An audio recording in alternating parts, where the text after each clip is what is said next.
ये आप देखिए दोस्तों, बिहार के पूर्णिया डिस्ट्रिक्ट अंतर्गत बैसा प्रखंड के मंजोक पंचायत में रसूलगंज से पूरब में ये इज्तिमा का नज़ारा है। दोस्तों आप देख सकते हैं, लाखों की भीड़ में लगभग लोग जुटे हैं यहाँ पर, और बताया जा रहा है कि देश ही नहीं बल्कि विदेश से भी लोग आया हुआ है।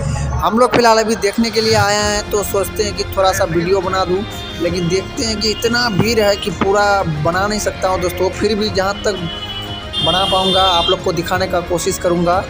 सो फिलहाल आप लोग देखिए इस वीडियो को, और चैनल को सब्सक्राइब कर लीजिएगा दोस्तों, क्योंकि इसमें जो है भोजपुरी इंडस्ट्री का भी जो है अपडेट दिया जाता है।